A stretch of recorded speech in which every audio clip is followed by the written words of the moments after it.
You're listening to the Armchair GM Sports Network.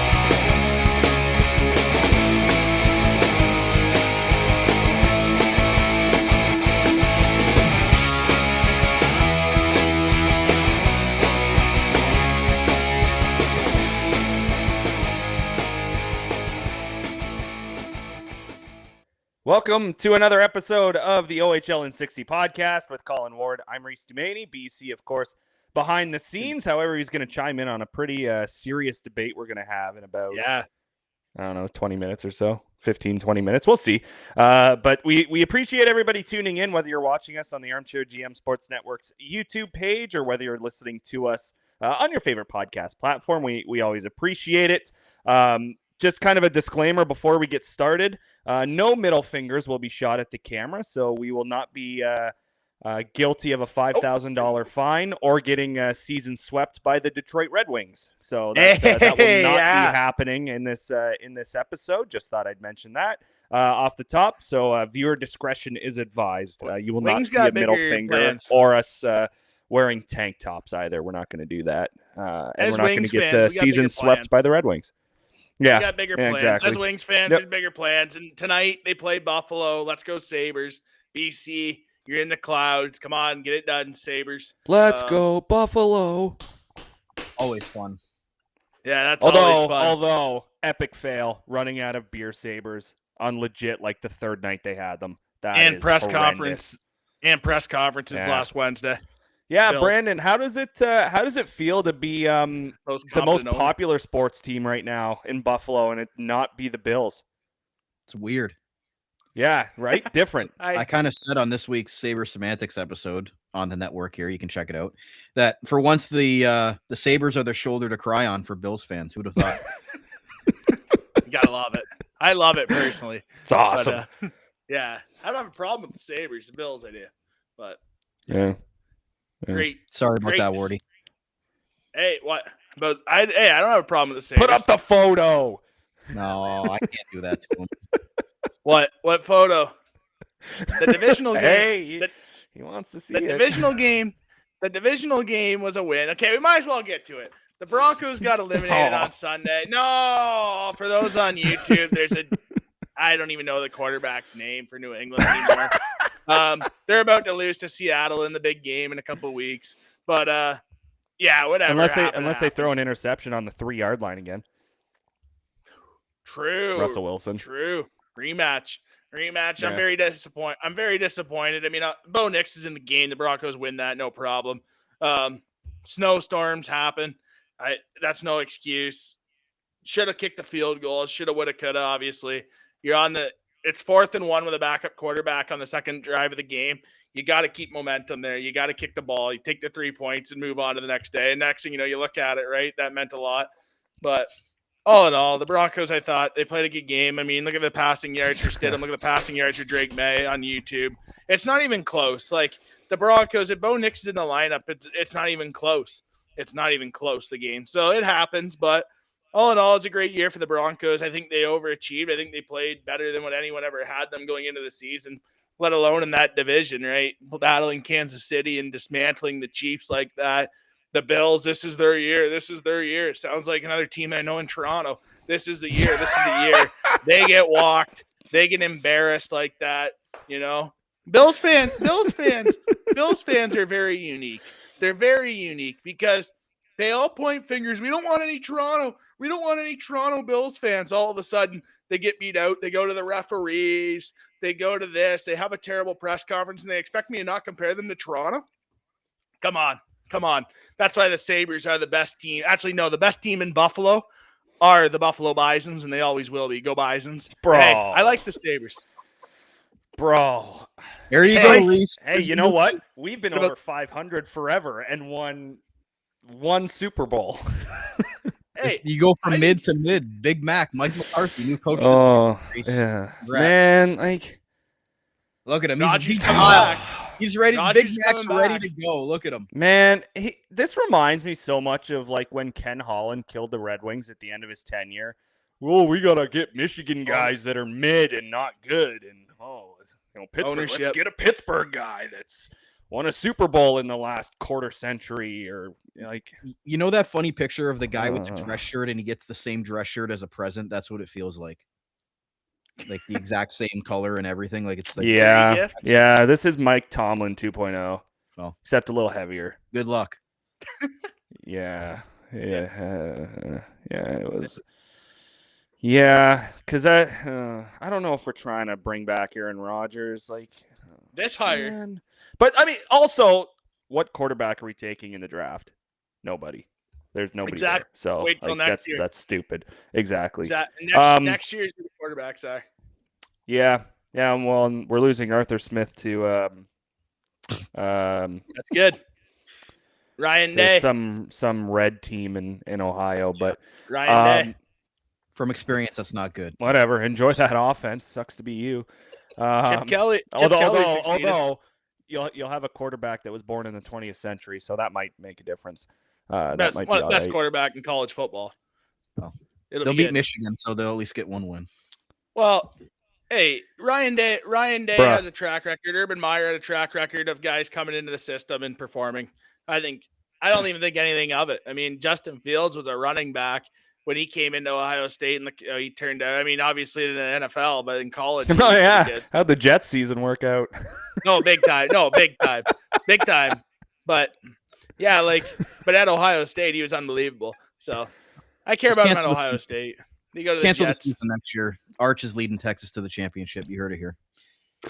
that week 2. At least they can't start off 0-1 What? this year. They can go 1-1. Exactly. Week 2. The shoe. Man, Michigan and Oklahoma. I'm excited for that. I might go. September 12th, week 2. Terrible. What? 2 rebuilds. Yeah. They'll be- Oh. Year 2 of Underwood will be fine. So At OHL. least we got a new coach, and not never mind. Not someone who smiles in a courtroom. Yeah, okay. But coming up on today's show, OHL wise, the OHL headlines, of course, and you can see on the graphic if you're watching us on YouTube. The Flint Firebirds went with their alter egos this past weekend against the Windsor Spitfires, the Flint Coney Dogs, which I am a very big fan of. By the way, ceremonial Coney Dog drop. That was better than year 1 of the Kubota puck drop. It was already better. Already better. So we have a poll question up on our Twitter account at the OHL 60 podcast. Make sure to go have your vote. And we're gonna discuss it a little bit as we move forward, but go check it out. Windsor Pizza or Coney Dogs, kind of referencing the matchup between the Spitfires and Firebirds that took place as they had a home and home this past weekend. Also, Ottawa is at home for an extremely long amount of time. And I know we had mentioned this earlier on this season here on the OHL 60 podcast, part of the balanced schedule, and some extended homestands for the 67s. Now some extended road trips, I will say. So it does kind of come back at them a little bit. However, that sort of brings up realignment again. And, what are we... when are we going to see that potentially? I mean, shout out to OHL teams for knocking the doors down on the QMJHL 4-0. The Sudbury Wolves and Ottawa 67s combining for 4 victories over Rouyn-Noranda and Gatineau. So, guys, get on another level with the O teams. Come on, come on. Get up there. But also, those are 8 combined points that no other teams had shots at. Okay. Interesting. Mm-hmm. I'm sure that'll come up. Preseason, eh? Yeah. I thought they always used to, didn't they? It was always a preseason, and then that's also I on one of the broadcasts, they said Battle of the Ontario River. Is it not the Ottawa River? Between Ottawa and Gatineau? Yes. Yeah. Okay. All right. Cool. I Yep. just thought I'd bring that up. What's going on in Owen Sound? Greg Cowan with a great article that came out this past weekend about what the heck is going on with the attack. It's spiked up there for sure. So we'll touch on the Owen Sound attack, a couple of the quotes that came up in Greg Cowan's article, Noah Roberts and Harry Nancy. Some interesting words to share with everybody, so we'll get to that. Players of the week, of course, as always, and then the power rankings to wrap up the show. But before we do get started, the celebration of life for former OHL commissioner, CHL commissioner, or president. I think it's president. Might be commissioner. Might be both. I don't know. Although Dan McKenzie, CHL president. So yeah, okay. Commissioner. Anyways, but just finished out as the OHL commissioner, of course, and then retired. But David Branch, the celebration of life that took place in Oshawa this past weekend, of course, looking back on the life and career of David Branch, and some very notable names at that celebration of life with some really good words to say about David Branch. Yeah, no, absolutely. That was cool. John Tavares, PK Subban, speaking for a few alumni. We also saw cool videos on social media. Josh Sweetland, OHL PR guy on X. Pretty cool car video from Josh, speaking about how much David meant to him in his career and his time with the OHL as they worked together. Really cool the tributes. I mean, the amount of things he did for the community, not just the OHL, but for the players. Really cool stories. I mean, Eric Lindros' speak was one of those. His speech was really good as well. He mentioned about, talking through concussion protocol, right? Obviously, Eric Lindros, the hospital wing at the Western Hospital at University of Western Ontario in London. That type of feature was really cool, about meeting with David Branch about fighting in the game. And David Branch talking about how fighting, he wants to take guys that just fight out of the game and not take fighting out of the game. That was a cool modern day approach to the game. That you see the transition now with the 3 fights, the instigated fights, that is, and stuff like that. 1-game suspensions to follow too. Yep. Yeah, like the measures. You really see that now, right? That's happened. Rocco Tullio, the Oshawa Generals, and the mayor of Oshawa for putting that on in the arena. In the final spot where he gave out the most coveted prize in OHL hockey to Jay Ross, the final place he gave it out was tribute to community in London night. Good point. So, I forgot it. Yeah, that's a last great point, time, Wardy. Yeah. That's really cool that the ceremony of life takes place. In the last place, he gave out the most coveted cup in the OHL, what we play for. So that's kind of cool to see that, and to hear those stories as well from the family. Everyone that was touched by David Branch, stuff that we don't know, right? Stuff that we don't know. I never got the chance to meet David Branch, but I've heard nothing but great things. I know for us personally, working with Reed Duthie in Brantford, I mean, I remember the OHL finals, him telling us about, David Branch knew who I was. That was a cool story from Reeder. Yeah. Hope he doesn't mind me sharing that story for him, but I know there's a lot of cool stories that we've heard from David Branch. I never got the chance to meet him, but seemed like a really good guy from all accounts, from what people have told us. And obviously the videos and stuff are really cool. John Tavares' thing was really cool too, because John Tavares talking about the exceptional status, going through that process, and how David cared about him as the person, not the hockey player, which is a huge one, especially going through the physical testing and stuff like that. So that was pretty cool to see that as well. All the inside stuff that wasn't just hockey, it was about the person, which is really cool. Yeah, absolutely. Next on the headlines, a couple of guys hitting the 300 games mark, and we're up to 5 active guys now, which you said, Wardy, was the most since post-pandemic time. Meet him on. Sorry, go ahead, Wardy. Yeah, 5 guys, which is crazy. Most since COVID. Yeah. So Alex Ferrand, one of those guys being added to that list. Obviously, the biggest chunk of that with the Sudbury Wolves, as you can see if you're watching us on YouTube. But it started out with the Bulldogs, part of a pretty big deal, I would say. Mason McTavish going to Hamilton at the time, and then Ferrand not even playing one game with Peterborough, immediately being flipped to Sudbury. But 23 games with the Bulldogs, 270 with the Wolves, and then, of course, that 300th game being game number 7 with the Windsor Spitfires. So congratulations to Alex Ferrand, and joining him in the 300 games played category or group is Brad Gardner. Obviously, again, a big chunk of his time not with his current club in the Barrie Colts. So I love that 300. That's awesome. Love the intro. But the Ottawa 67s and Barrie Colts is where Gardner split his time en route to 300 games played. Love the intro, too, that the Colts did on Saturday night against Brampton at home. That was a cool intro with the guys announcing them going to center like that. That was really cool. The intro for Brad Gardner as well. Those guys have had a heck of OHL careers, right? It's cool to see these 300 game marks. We saw the 2 last week with Gervais and North Bay. Spent a lot of time with Saginaw, Paquette with Brantford. I spent a lot of time with Guelph, and then Ethan Medaba, the prior to in Guelph, who's the leader right now. A lot with Kingston, Windsor. But that's pretty cool to see these 5 guys. I remember when they came into the league, and seeing Gardner now is no way. Alex Ferrand, especially, another one. I remember when he was a young kid. Now you see he's got like that goatee going. He's a man now. Yeah. The careers these guys had or have had is incredible. And I mean, it's nice to see these guys in good situations with a chance to win, right? Their last year, Gardner and Barrie, where the Colts have been on fire. They had a tough one on Sunday, obviously, but they've been on fire as of late, the Barrie Colts. And then you look at Windsor, obviously, with that big home and home, probably the biggest home and home at this timing of the season for Flint and Windsor to see that. So that was kind of cool to see Ferrand with a chance in Windsor on a really good team. And it's nice to go out 320 plus games and plus playoffs. That's kind of cool with a chance to win. Yep, absolutely. And even in that same game, it was also the final game for linesman Justin Harrington. 12 season run as an OHL on ice official.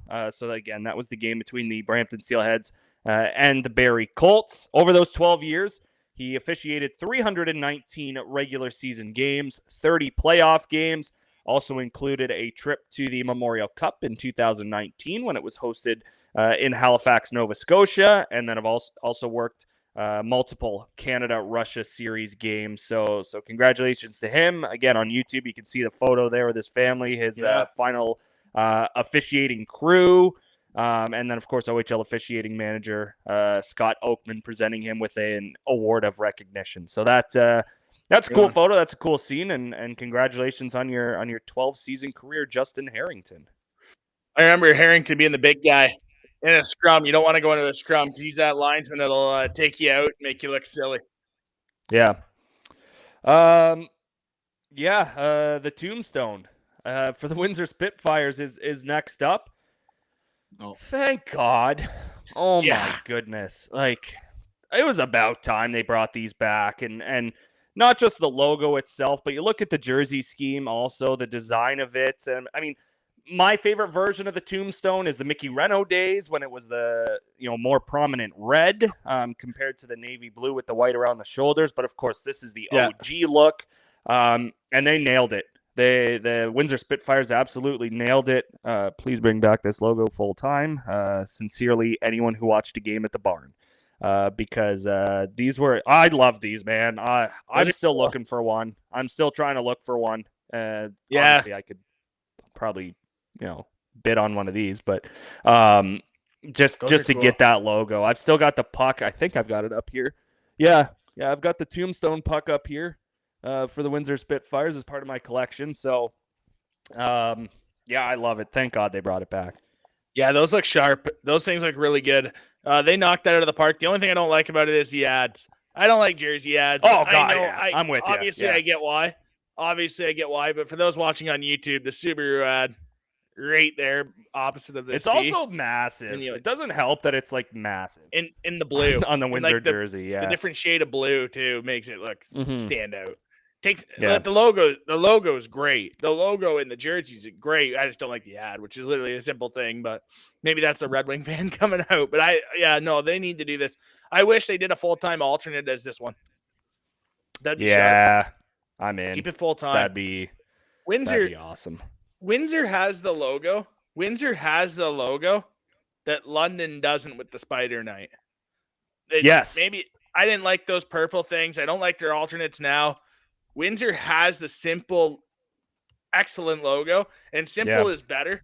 Where I think the Knights went way too complicated with these new alternate jerseys. Well, not new anymore. It's like 3 years old already, these jerseys. But I think they went too much with those Spider Knight jerseys compared to Windsor. Simple's better with logos because with a nice sharp jersey, the logo is going to pop either way, and that's what the Windsor Spitfires have done here. Yeah. And lastly, in terms of headlines or talking points, I guess off the top before we get to the Windsor and Flint home and our food debate, Beckett Seneca with his first career NHL hat trick, of course playing for the Anaheim Ducks. He threw his third one in. This was an overtime winner, was it not? For Beckett Seneca. So he's having one heck of a rookie year. And I mean, I said it. The Anaheim Ducks. A lot of people said it was a little bit of a shock, and everyone's like, "What the heck are you doing drafting this kid third overall?" And you're like, "Okay, well, like obviously, if you think he's got all kinds of talent, he's going to help your future. Yeah, you take him 100%.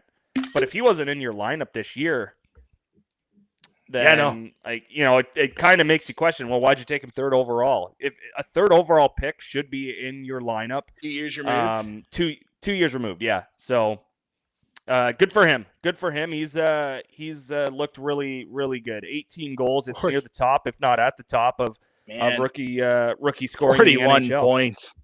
41 points in 52 games. And then you look at the PIMS, right? 36 PIMS. 36. 66. Love it. He had 66 in the O. Like, you think about that. Like, he's playing his game. Like, the transition from the OHL to the NHL hasn't really been a difference. Like, it's SHOHL for a reason in the O, right? Like, like that shows that heck of a season by Beckett Seneca. His draft year was where he really stood out. Like that series against London, the David Branch final presentation of the J. Ross game, like that series. I know it was a 4-0 sweep by the Knights, but I tell you, Beckett Seneca looked really good in that playoff, and he looked really good in that series.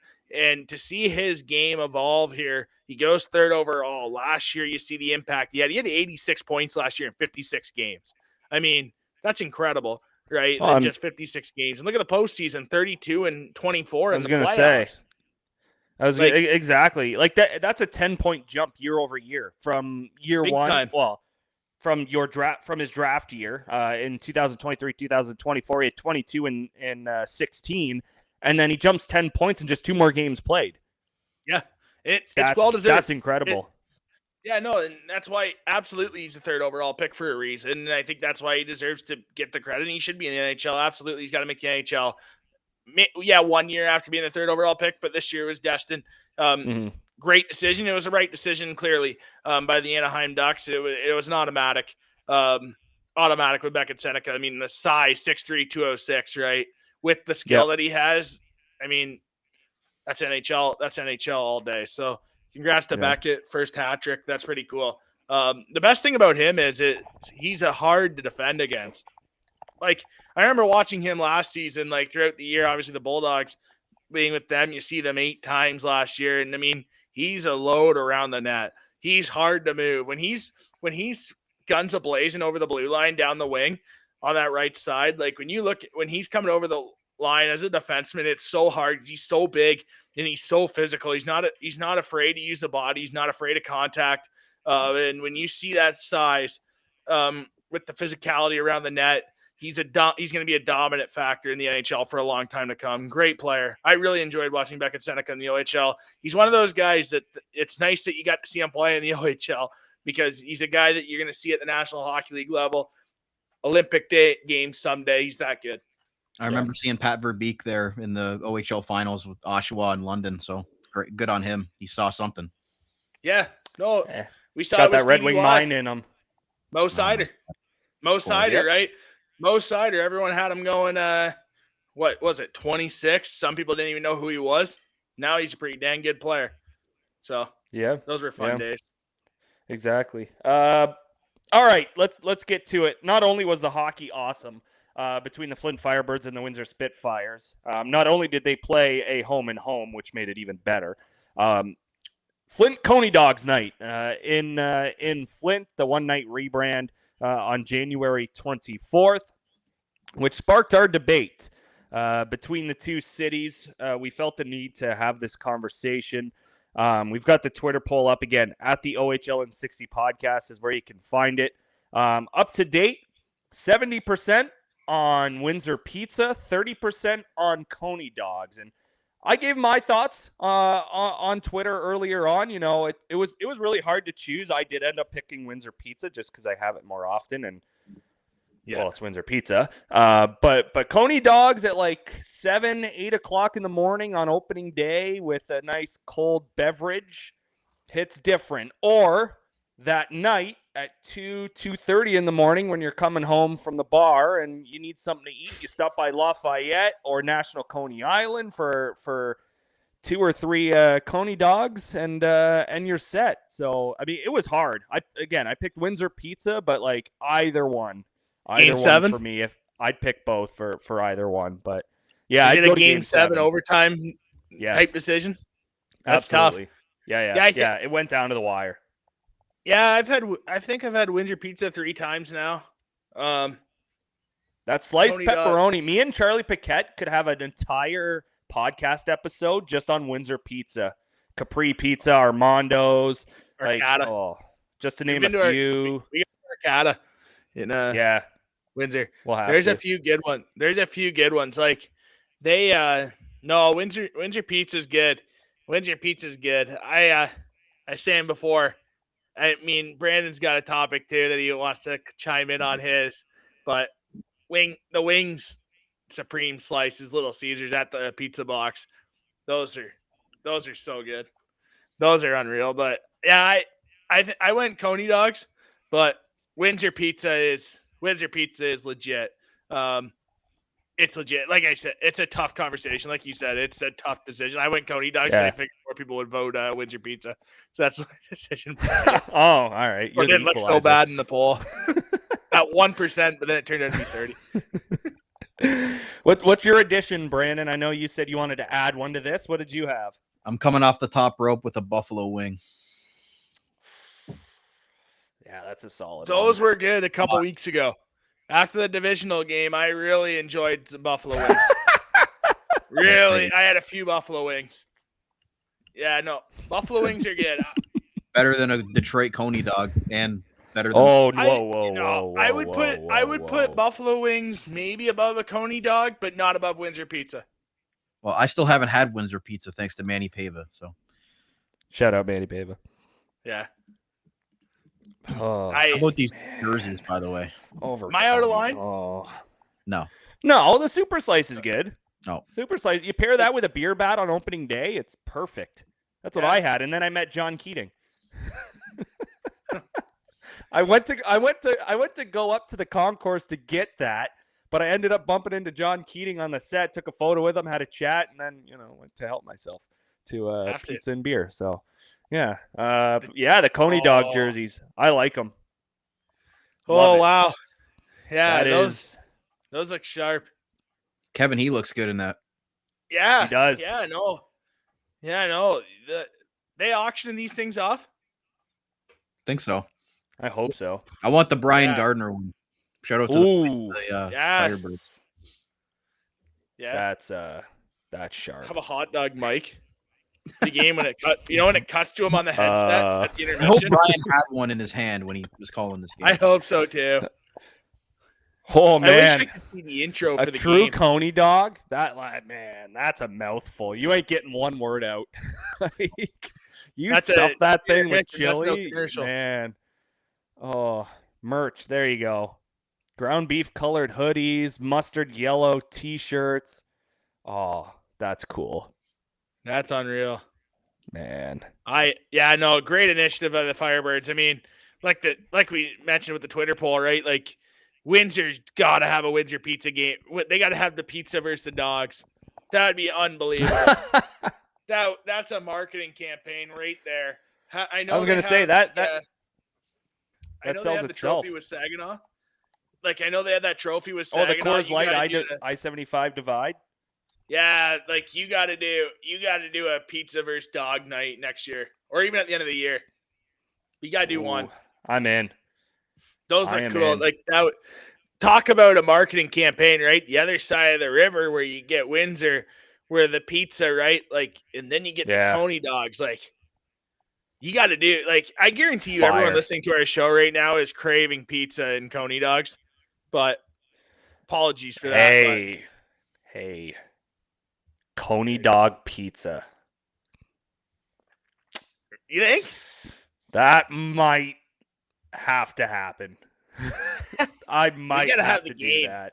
Mark that down as an effect. Windsor, next time you got to wear the pizza jerseys. They did the pizza jerseys last year. Windsor. Was it last year or 2 years ago? They had pizza jerseys.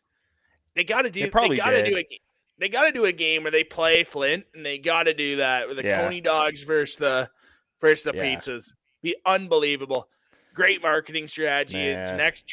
It's extra donations to charity with the auctions. It's a great thing. You know what I'm surprised by, and I know they've already got enough things to kind of collaborate on, but the Flint Firebirds and Saginaw Spirit, I mean, Frankenmuth is kind of right in the middle. Like, that's got Coney dogs versus bratwurst game all over it. Like you get yourself a brat for the Saginaw Spirit, you get a Coney dog for the Firebirds. Like, again, that kind of writes itself. I don't know. Talking. Yeah, now we're talking. Yeah, right. So, but I mean, speaking of it, you can see the map on YouTube right now. We're going to go way east of both Flint and Saginaw and Windsor because the Ottawa 67s are playing a lot of home games right now. And obviously there have been stretches where they've played a ton on the road. But, again, it begs the question of, all right, is there a way that they don't do that? And by saying that, I'm sure they love sleeping in their bed for like a month at a time, not having to go to a hotel. Nice. Don't get me wrong. That's probably awesome. Laundry. These games against Gatineau, they got to sleep at home. There was no hotel needed. So that's where you start to wonder. And again, not a knock at Gatineau by any means.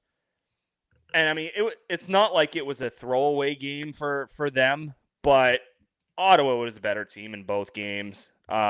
You know, I'm not going to say points are easy to get by any regard, but those 4 points will be some of the easiest Ottawa's going to get this year. You know, and again, that's no knock at Gatineau. That's no knock at Ottawa in the way they play. It's just I thought Ottawa was dominant in both of those games. And then obviously you look at Sudbury and Noranda. Sudbury taking that one at home, and then Noranda actually leading Sudbury in that second contest this past weekend. Unable to hang on for the victory, and Sudbury took that game back on the 25th. It was 2 days ago. But Colin, where does this leave you on it? Does this make this topic more urgent for us? Because we've had this discussion before, but you see these interleague games that we think should be in the preseason. You know, and then the homestands and the road trips for the 67s. Like, again, I'm sure they love sleeping in their own beds for a month at a time, but those extended road trips are also a pain in the rear end. So they're probably not huge fans of that. So what do we got to do here? Is it addition? Is it just moving a team around? Like, not to say that we're going to force relocation on anybody, but expansion has been brought up. Divisions. Does that have to happen now? You know, or is it just a matter of realigning things? Divisions are going to happen. It's going to happen I believe divisions are going to happen now shorter term over long term. I believe this is a discussion that's happening all the time in the OHL office. I think this is one of those things where it's no secret. Every team in the middle of Ontario, the middle of the league, is talking about it. Since the move from Hamilton to Brantford, you hear Kitchener fans, you hear Brantford fans, you hear Guelph fans, you hear Niagara fans, even at times. Like, it's a lot. I mean, you think about Niagara, right? You travel from Niagara to play in North Bay on a Thursday night to come back for a Friday game, or vice versa. Like, that's a problem, in my opinion. I think that's not good for your safety. I don't think, especially in the wintertime. Look how bad this winter's been, right? I think that it's a tough trip. I think when you look at the map on your YouTube screen right now, you look at the teams in the middle of Ontario that are so close to each other. Like, I feel like it's meant to be eventually. Does that come with expansion? Does it come with?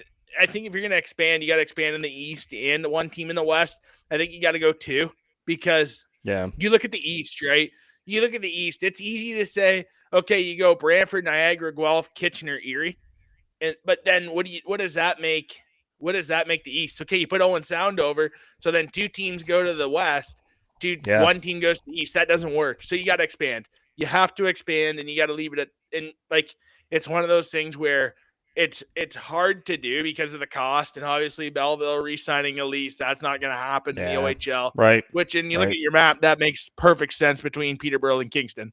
That makes perfect sense there. But and Oshawa, like, yeah, there's it gonna be? Realistically, there's one division nobody should touch, and that's the West Division. That is the one division that does not need to change, and that's Sioux, Saginaw, Flint, Windsor, Sarnia. That is your West Division. That should not change. So it's everywhere else where all these teams are shoved in the middle, and then you've got Erie on the south shores of Lake Erie, and then Ottawa way out east, and you've got traveling Sudbury and North Bay up north. So, does that spell Owen Sound, Barrie, North Bay, Sudbury?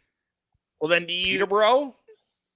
But then Kingston and Ottawa are kind of on their own with Oshawa. Yeah. So, yeah, and then what does that make the other division? Yeah. Honestly, I know you mentioned the West Division, but is this one of those things where Sudbury or where Sault Ste. Marie comes over to play Sudbury, North Bay more instead of Saginaw, and you put London into the West Division? And then you move Sioux. Yeah, you could. Yeah. It's tough, right? And then it's tough to put where that dividing line is. Is it Sioux to Saginaw or Sioux to Sudbury? Or is it Brantford, Niagara to Guelph, Kitchener, Erie, or Sioux? But then 2 teams, right? If I'm talking Brantford and Niagara, those 2 teams both have to come together. If not, because you can't have Niagara going through 3 West cities to get to a division game. That that's what Erie's doing essentially right now, going to Kitchener, going to Guelph. You go through Niagara, you're going through Brantford. Like, you're going through 2 teams to get into your division right now. Like, that makes no sense to me right now. I feel like Erie should be the team complaining the most here, because everywhere they go, they got to travel. Like, I was going to bring up Erie. They're in the West, and it makes no sense to me. Big time, especially when you got to travel through those 2 teams to get to your spot. Like, like that. I even start to think about it. Well, do you have a north division? Do you have a north, south, east, and west division? It's like, no conference. North is easy. Sault Ste. Marie, Sudbury, North Bay. Add 2 more. You probably do Owen Sound and Barrie. Bingo. There's your north teams. Fixed. East, Oshawa, Peterborough, Kingston, Ottawa, Brampton. You got to have a line somewhere, and I think Brampton's the line. There's your east. South, Guelph, Kitchener, Brantford, Niagara, Erie. And west, London, Sarnia, Windsor, Flint, Saginaw. Boom, we nailed the OHL. Brian Crawford. To me, if you don't expand that or like relocate or anything like that happens, I think that's probably the best solution. Absolutely. You'd have to obviously refigure out a playoff format if you're going to do that, because you can't have a Eastern and Western Conference. 1 through 16. No. Have them travel. That is horrible. Have them travel. That is horrible. Right now, 1 versus 16. Right now, 1 versus 16, it would not matter. It would be Brantford versus Sudbury. It would be. Yeah, okay. That wouldn't make really big of a difference. Oh, yeah, here's one. No, here's one. Ottawa, Owen Sound. Yeah, that's Saginaw tough. Flint. Saginaw Flint. Man, okay, sign me up. I'm in. And then what? You go Windsor, Guelph. Not bad. Barrie, Kingston's not bad. Kitchener, Niagara. Kitchener, Niagara. That'd be all right. Brandon, there you go. Chick-fil-A in the media room. That'd be awesome. Is perfect. Honestly, it's not that bad other than Sault 2 Ste. series. Marie and North Bay. That's not bad. And then London, Peterborough. Oh. Rematch of Sunday. Oh, they just got waxed on Sunday. 10-2. Yeah. It was a bad day for traveling teams on Sunday. I think Peterborough only had 4D dressed. Yeah. Wrong building to bring 4D to. Yeah. But hey, London looks good. Yeah, because I hate the NHL format more than I'd hate 1 to 16. I hate that way more. When you slow it down, it's better than having the second best team in the conference finish 3rd. Yeah. And honestly, other than Owen, and get rid of division winners getting a top spot. That goes out the window. And honestly, other than Owen Sound to Ottawa, it's really not horrible travel. I mean, London, Peterborough would be tough. Yeah. But you're going every other day anyway. Like, you're getting days off. You're getting travel days. Maybe that's where you bring back the 2-3-2, just like baseball does. Games 1 and 2, and then you go 3 straight for the lower seed, and then games 6 and 7 are back at the higher seeds rank. Maybe that comes back. Yeah, no, I'd be down for that. 100%, I'd be down for that for sure. Extra gate revenue. I shouldn't say comes back, but comes in, because I know they used to just flip flop every game. Bring it in, but home teams would be mad about that, though. You imagine if you're Ottawa or Brantford or Flint, and I mean Flint and not hosting a game 5, you mean, and winning in 5? Yeah. How I mean, I guess the middle series makes sense. I mean, imagine like some of those series, like that makes sense for sure. You're gonna go deep anyways, right? So you give it both teams get the home games, right? So that works out. But yeah, I just think that like the top teams won't like it because then they lose that extra home gate. Yeah, like most often than not, the first 4 series are going to be under 5 games. Yeah, and we're not stupid. We understand that money kind of runs things, right? So if you can get that game 5 home game and end a series there, fans want to kind of see that. So for sure, not kind of want to see it; they want to see it. So who knows? I mean, it just again, this is us just spitballing ideas. We noticed Ottawa's long homestand. We've noticed a lot of Ottawa's long road trips. They played games against Q teams, and those points counted towards the standings, and we didn't think that made a ton of sense. So it kind of brings up the topic about more balanced schedules and realignment again. It kind of goes hand in hand. The divisions make the most sense. How you say like east, north, south, west, like that makes the most sense. Bookmark it, effect. Yeah, you have to. Day. You have to do it. That's the way you have to do it. At least try it. I don't know. I mean, the OHL doesn't have the collector's bargain and stuff like the Players Association, the NHL, and stuff like that. Thank God. Yeah. But no NIL here either. Another nice thing. Yeah. But I just think that's the way you got to do it. I think like it gives you a chance, but how do you like other than 1 versus 16? How does it work? Right. That's the only thing. But it'd be interesting to see how that would work. Like how that would pay off, because I really like that idea, to be honest. I remember last year we discussed that too, like the divisions like that. We went through a 1 versus 16, and actually I think there's only 1 or 2 series that were lopsided travel anyway that were crazy. So it'd be interesting to see. Yeah, and like we get the whole Sault Ste. Marie and Erie in a playoff series, that'd be terrible. It's like, well, they're in the same conference. It's way more likely to happen if we're still West and East compared to 1 versus 16. Yeah. So that's big, and maybe Windsor, Ottawa's probably pretty bad. But again, if it means a little bit of a better schedule throughout the regular season, then that might be better. So we'll see. But we're gonna take a break. When we come back, Owen Sound, what the heck's going on? We'll try and figure that out. I doubt we'll figure it out, but we'll see. Because Owen Sound comes to Brantford on Friday, and we'll get a look at them in person. So we'll.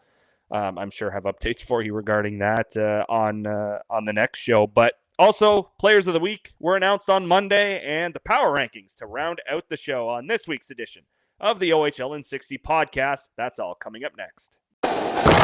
Butt ends are hockey stick grips, specifically for the top of the stick, designed to replace traditional cloth tape. They're made of rubber and offer a more consistent and comfortable grip than tape, aiming to improve performance and reduce slippage. Butt ends are an alternative to regular stick tape that provide enhanced grip and comfort, are durable, reusable, and consistent, with the ability to reduce vibration. The grips are available in a variety of styles, designs, colors, and even have options for specific player names. At Butt Ends, they're committed to providing the world's highest quality stick grips and continue to bring new technology and ideas with each new grip design, regardless of sport. Alex Petrangelo, Akil Thomas, Max Domi, Aiden Hill, and Tim Stutzla are a few who have proudly used Butt Ends for peak performance at the NHL level. Check them out at buttonswithaz.com and use our referral code buttons.com/discount/armchairgm to get 10% off your order as part of our community. Engineered for greatness and performance,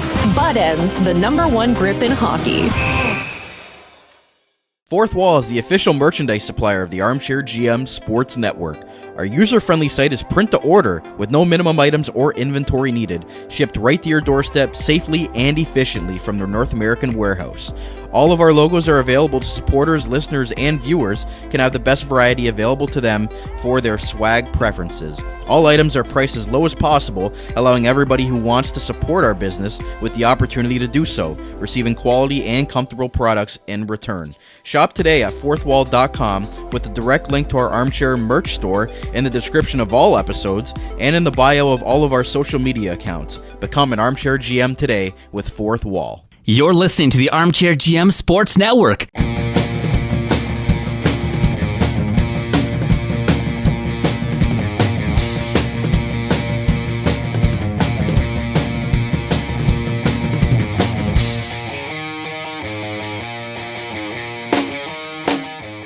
Welcome back to the OHL in 60 podcast. I'm Reece Doumani along with Colin Ward, BC behind the scenes, of course, as always. Thank you for tuning in, whether you're watching us on YouTube, whether you're listening to us on your favorite podcast platform. Always love the support. And we are going to Owen Sound out of the break, up every back road in Ontario to get to the Bay Shore. But it actually wasn't terrible when Wardy and I did it from Woodstock. But yeah, we had the Wings game on and they beat Ottawa that day, so good times. But the Owen Sound attack are, I'm not sure what the right word to use is, but It's a mess. yeah, that's a good one for it. I'll give you that one, Wardy. Greg Cowan, Owen Sound, Sun Times came out with an article following this weekend's game against the Niagara Ice Dogs, where the attack got shut out on home ice. 5-0 was the final score against the Niagara Ice Dogs. So I'm just going to read a couple of clips. If you can see me scrolling on my phone here, I'm going to get to the quotes here. So we'll start with Noah Roberts. Again, he had a few quotes, so I'll read through his here.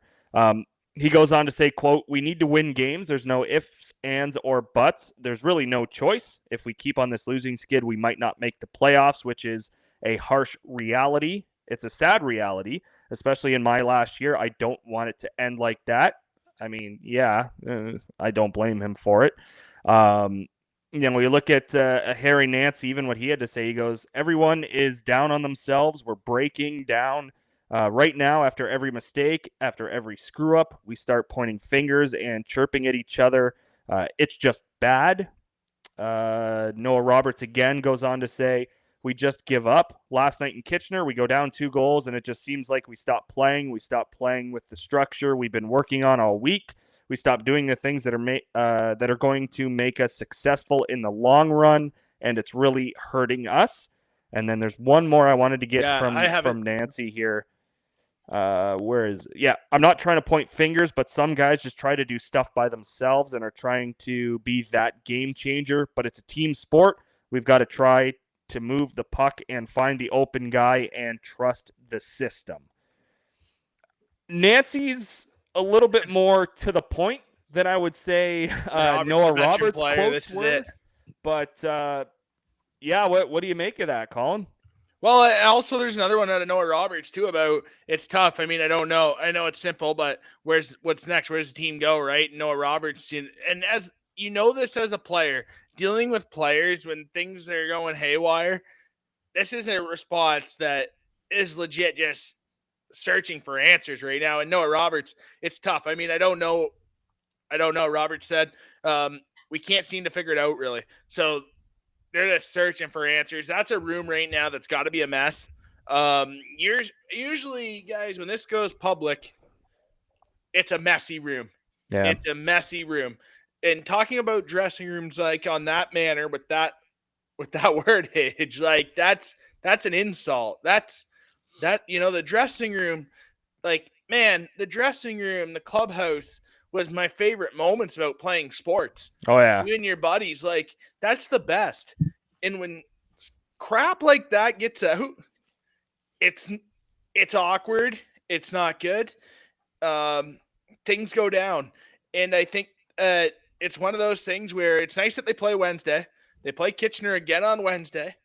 That's a big one. Mm-hmm. But you have one win your last 15 games. Things are going south. I'm sure after this, I don't want to mention that. I'm going to mention it, but I hope the listeners, I hope you guys know where I'm coming from with this, but this is one of those situations where when you get into a spot like this and you're one in your last 15, you're hearing quotes like this, your coach is probably looking over his shoulder every single day. Like, they have a tough stretch here. We talked about it earlier on today, Reece, that they do have a tough stretch here. Owen Sound, they got Kitchener, Brantford, Guelph. Like, that is a tough stretch with Kitchener and Brantford, even Guelph on a back-to-back. Two of those games at home, versus Kitchener at the Bayshore, versus Guelph at the Bayshore, and in Brantford. Yeah, on Friday and then Saturday at home. Yep. Like, those are tough. That is tough. They're not going to get back to the Bayshore until probably 2-3 in the morning, the time they get home after that game in Brantford on Friday night. That's a tough one. But you at least got to be competitive right now. If you're coaching, if you're any member of the staff, not just Ray, if you're any member of the staff, you're coaching like your jobs are on the line right now. I don't know what's going on there, but obviously when you get players coming out publicly like that, when you got finger pointing, it's not right. And Nancy's an older player now in the league, right? Noah Roberts, this is it for him. This is it, right? And I want to give Noah Roberts a lot of credit. His career in the OHL, he has saw a ton of stuff in the OHL. He was a member of that 2022 team with the Bulldogs as a first-year player. He didn't play a lot, but he was there. He was on the bus trips. Arbor Jacki, Colton Kammer, Artem Grushnikov, Nathan Steos, to name a few defensemen in that group, right? Yeah. Gavin White. Like, you look at that defense corps that he was a member of, like, you learn a lot from those days. He learned a lot, right, from those teams. You look at up front, Logan Morrison was his captain there. Mason McTavish, like Avery Hayes, like those guys. He goes to Sudbury last year in a situation, everyone that listens to the show knows what Reece and I thought of Sudbury last year, their approach. He goes to there to, what their front office thought was a playoff push. Like, believe it or not, but he goes there, and you look at the learning experience from that situation. Then he goes to Owen Sound. Owen Sound gets off to such a good start, right? And it's like right on. And knowing Noah Roberts, working with Noah Nelson personally, another one in Owen Sound right now, those two players are two guys that I saw come up through the ranks, being with the Bulldogs, right? Like, you see those guys come up through the ranks, you know the type of people they are, and you know the leadership that they have. And it's one of those things where, man, like, when I see Noah Roberts go out public like that and with the pedigree he has with his dad and Gary Roberts, like seeing Gary run the regular in the Bulldogs facility, man, it's bad when Noah Roberts speaks out. I will, without a doubt, if Noah Roberts is speaking out, it is a bad situation. Everyone in the room's the type of guy that gels to Noah Roberts. He's the guy that in the room, speaking in Brantford Bulldog days, like, when he was there, Sudbury, the personality he has, guys like him in the room. He's a good teammate. And this is one of those situations. He saw a lot of hockey as an overager. He's an older player. He knows he's in his last 20 games here in the OHL. Just committed to Sacred Heart University. Welcome to the GB club. Those are those situations there where he knows his days are numbered. You know, it's desperate hockey, man. Like, it's desperate. So I think that he knows where things are at right now. Behind closed doors, I'm sure it's ugly. They didn't obviously play Wednesday. I'm sure they skated Sunday.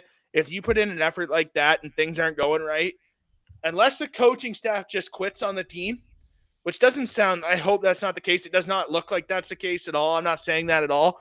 But those are one of those things where you're back Sunday afternoon and you're getting a no puck skate. It's a conditioning skate. And boys, we know how that goes with our teams. Mm-hmm. Like, it sounds like that's what you got to do. Like, the room's got to come together here. Either do that, your organized team meals, go out and, you know, go to the local, whoever sponsors the Owen Sound Attack, go to their restaurant there. They have a Chuck's there. That's amazing. Go there for half off abs. Get the team together.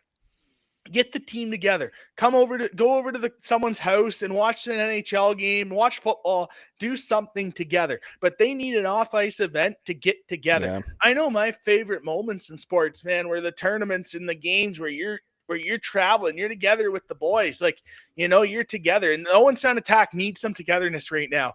And perhaps a trip on a Friday night to Brantford will help, but they got to figure it out on Wednesday. They have to figure it out tomorrow night against Kitchener Rangers. There's more pressure on the Owen Sound attack to get it done tomorrow night against the Rangers than there is for the Rangers. They have to figure it out. And how are they going to do it? I hope that they have a structured skate, hands-on practice, really good video session, and honestly, a team bonding event. As crazy as that sounds, like, man, maybe get away from hockey. I hope they went and watched football yesterday night, like on Sunday night. Like go watch, like go to Chuck's, go to a buddy, go to a teammate's house, go to a billet's house, and sit around and watch TV, watch a show, like even play Fortnite. Yeah, like, do something is that still together. a big thing? I don't know. Yeah, like do something. Yeah. Obviously, I'm not going to say poker, but go play some card games. Go play some card games together. Go do something. Go to a euchre tournament or something. Yeah. Go do something with the boys. Like, they need something like that. They need an event so bad like that. I remember being part of teams that we go away, then you come back and you win 5 games in a row, and you're feeling like, yeah, man, like, I don't know their schedule, but do they have a road trip coming up? Obviously not this week. But Brandon, I know if you're in the clouds and you can access their schedule quickly, if they have a road trip coming up, that is what they need. Brandon, Brandon, I know you have a point as well to kind of chime in on. I just want to by add, the way, they do have a trip coming up. When you trade your starting goaltender Carter George, that was next too, and your captain David Bedkowski, right? Like, I'm sure that was tough. Who's the voice? Who's the voice? You need someone to fill in. And Reece, we talked about that this afternoon before we came on air. We talked about that, about how they trade their star goaltender, you trade your captain. Who's your voice in the room? Yeah. And maybe that's the finger pointing. There's no one there to put their foot down and say, hey, guys, we're not doing this. And maybe that's a good opportunity for a guy like Noah Roberts. Yeah. Obviously, if he goes to the paper, if he's talking to the media, he's obviously said something in the room, I would hope. Yeah. That Eastern trip coming up for the Owen Sound attack, February 5th through 8th. That's Thursday, Friday, and then a Sunday afternoon affair. Thursday at Peterborough, Friday at Kingston, Sunday at Ottawa. Right on.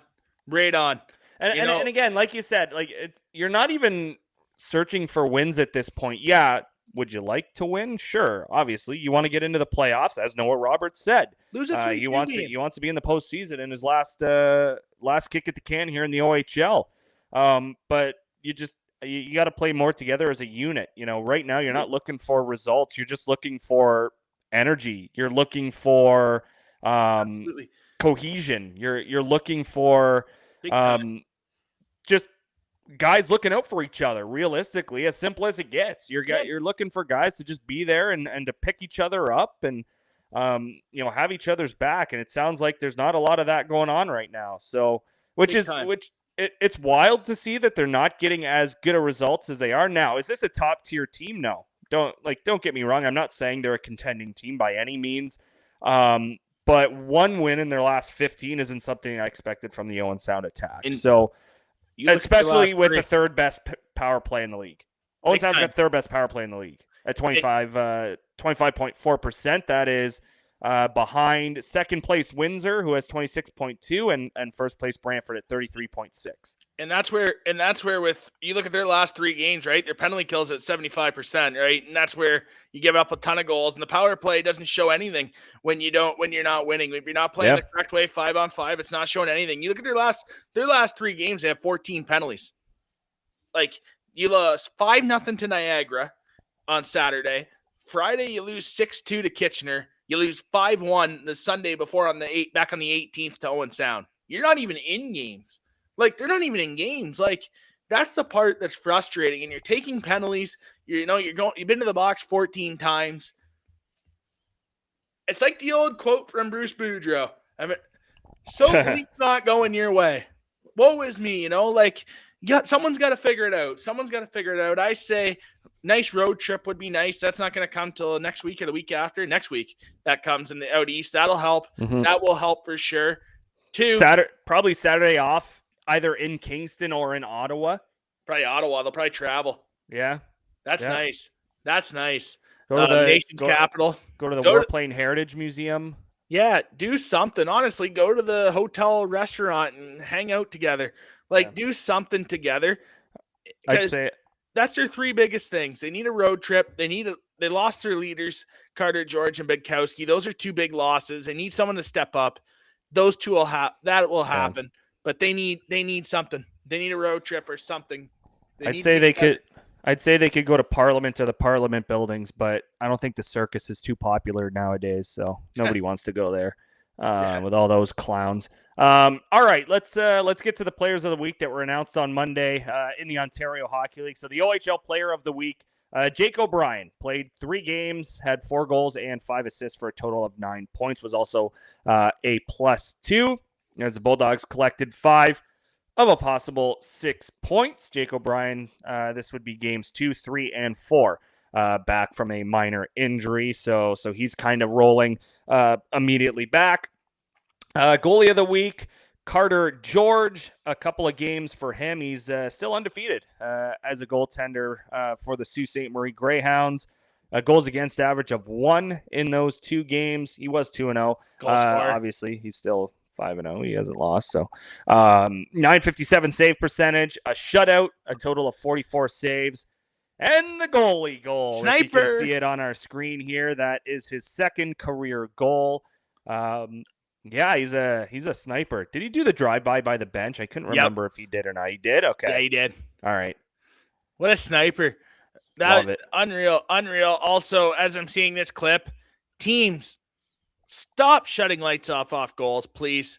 Be better. I'm just going to say that. And that howl that was in my dreams on Friday night after every single shot, every single save. Sudbury, I get you have a wolf on top of the thing, on a string. I understand that, but can we please tame it down a little bit with the howl after every single save or shot? Like, if you get outshot 40-20 and you're playing it 40 times, we get it. Okay, I get it. Like, but congrats to Carter George, goalie of the week, goal scorer, shooters shoot, great to see. Someone else is going to score a goalie goal this year too, for sure. It's a new in now for goalies. Yeah. Practice, I'm sure every goalie at practice right now is firing them. Yeah. OHL Rookie of the Week, Ryerson Edgar from the Niagara Ice Dogs. 3 games, he scored 4 times. Had no assists, but he recorded his second hat trick of the season. He was also a +5 for the Ice Dogs, which we mentioned they had a 5-0 win in Owen Sound, and then they defeated Brampton in overtime on Sunday. What's that, Wardy? Yeah, the +5 brought to you by the Owen Sound Attack. No, sorry, Owen Sound. Like, I'm trying to make things better for you. I promise. Yeah, no, Ryerson's been a good player for them. I mean, I think everything he's done this year has exceeded expectations. I mean, as a first-year player, nice to hear him get the Cy Young Award this week too. 4-0, 4 goals, 2 assists. Yeah, Tarek Skubal-esque. Love to see it. And then the OHL Prospect of the Week, playing in the GOHL for the St. Thomas Stars, which, by the way, they have some of the best jerseys in the league. 2 games, Miles Dunn scoring 5 goals and recording 2 assists for a total of 7 points. The Sarnia Sting prospect having himself a week for St. Thomas. So congratulations to him. And we move on to topic number 5 or 6 or 12, whichever one it is. The power rankings, as we always wrap up each and every show. We'll go over the power rankings first that was released from the league, and then we'll provide our top 5 for the previous week. Number 16. This is going to the power rankings this week. Yeah, right. Number 16, up a spot of the Erie Otters. Saginaw Guelph do not move. Saginaw's 15, Guelph is 14. Peterborough drops 4 spots to number 13. North Bay down 2 spots to number 12. Sudbury up a couple to number 11. Kingston also up a couple to number 10. Niagara up a couple to +2, so that's 3 straight that move up 2 spots. London Knights are number 8. They do not move from the previous week. Flint Firebirds down 1 spot to number 7. Windsor down 3 spots to number 6. Sault Ste. Marie moves up a couple of spots. They are number 5. Barrie doesn't move. They're number 4. Kitchener up 2 to number 3, and then the top 2 do not change. Ottawa is number 2. Brantford is number 1. Colin Ward, you can kick things off. who is number 5 for you after this previous week in the OHL? So I just went back. It's going to be the first time since November 1st I have a tie for 5th. For the first time since November 1st, I have a tie. Man. I think that's pretty good for me, and I think it's valid. I think it's a valid tie for 5. Kitchener and Sioux. They've gotten Sioux's won 8 in a row. Kitchener 8-0-0-1 in their last 9. 9 straight games to the point. Both those teams are good enough to get in. That shows how good the league is right now. When you have a tie for 5th with teams that have points in 9 straight games and an 8-game winning streak, that shows how good our league is right now. So that's why I have to have a tie. I said last week I could not. By the narrowest of margins, I left Sioux out last week. I owe it to their fan base. Number 5 for me, I'm going with the Flint Firebirds. They're obviously at the top of the Western Conference right now. Yes, they're tied in points with the Windsor Spitfires. Yes, Windsor has a game in hand. But you look at the Flint Firebirds, they've got that extra win with 31. Windsor's got 30. I wouldn't say a worse record over the last basically the same over the last 10 games. Yeah, the Windsor Spitfires have just collected 2 more points. So give me the Flint Firebirds at number 5. They've been up and down my lists pretty well for the last month or two. So who's number 4, Colin? 4 for me, the Flint Firebirds. I really like Flint's team. I had discussed at length about it last week. Any Firebirds fans listening, OHL fans listening last week, I mean, Flint, everything they're doing in Flint, they got it. I mean, I dropped them from 2 to 4 from last week to this week, but Flint to me goes to 4. I really like their team. I think Vicari, this is the best I've saw him play in his OHL career. And I mean, good for him, right? You think about it where he's bounced around in his career with Kingston, being the starter, not being a starter. Good for him to get the opportunity and seize the moment.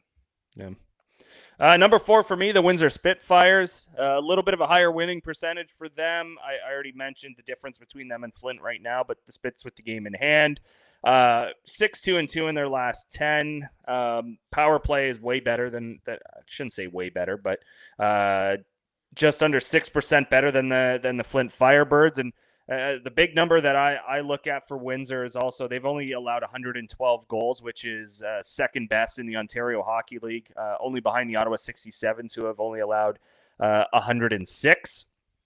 So that's a big factor. Obviously, Joey Costanzo having a record-breaking season for them. So give me the Windsor Spitfires at number 4. Plus, I like their jerseys they wore better than the Coney Dog ones. So that also helped propel them. I like the Tombstone jerseys better than the Coney Dog jerseys. So that also plays a part in that for me personally. But who's number 3, Colin? Because of the jerseys, the Windsor Spitfires. Gotta be, yeah. No. Tombstone. Yeah, no. Windsor. Tombstones. Windsor, narrowest margins. I can't have 2 ties, but no, Windsor to me right now, Windsor Flint, it's going to be a dogfight throughout the end. Honestly, right down to the end. I feel like this is destined to be the OHL or the Western Conference final, just like in 2022. I feel like these 2 teams are destined to meet in the Western final. Give us another Game 7 like they did last time. Big time, 100%. You look at these 2 teams, you watch them play the head-to-head, right? Flint wins the first one, Windsor wins the second this weekend. Great on the OHL, by the way, for putting them on the free game of the week. That's incredible marketing. Honestly, I love that. In a day and age where there's not a lot of common sense, it's nice to see some common sense there with them. So that's great to see that, to have those 2 teams play. So, right, I'm going to go Windsor. As you mentioned, special teams are better. Just one thing that has me concerned about Windsor, they take a lot of penalties. You got to clean that up in the playoffs. You got to clean up those penalties if you want to be successful. But all in all, good team. I mean, Windsor by the narrowest margins above Flint. Armando's. I've been to Arcata. It's a hole in the wall. It's unreal. Go pizza. I love Windsor pizza. It's good. Number 3, the Barrie Colts for me. Yes, they got absolutely destroyed on Sunday in Brantford, but they're still rolling. They are 8-1-1 in their last 10 games. For them, penalty minutes an issue too at 630. That is higher than the Spitfires at 604. So obviously that's not ideal. A PK that's under 80%, but barely at 0.5%. Power play is in the top half of the league, which is good to see and not surprising at all, seeing who the Barrie Colts can deploy on the power play. So that's what they beat you. The Eastern Conference is entirely on top for me, with the Barrie Colts starting at number 3. Colin Ward, who's number 2 for you? Number 2, the Ottawa 67s. Played 2 Q games. I don't take that into consideration to moving up in the short-term future. It's going to be a battle, 1 and 2. Ottawa's not going anywhere. Brantford's not going anywhere. It's going to be a great battle throughout the whole year. I think it's every week it's mentioned in 1 and 2, one of those teams. And Ottawa right now is as my 2 spot. Really good hockey team. They're always structurally sound, Ottawa, and to beat them, you really got to be structured to beat them right now. Yep. Yeah, they're number 2 for me also. Big thing, they stay out of the box. That's Dave Cameron hockey. We know that pretty well. Mostly everyone around the league does. Points are the same. You don't play.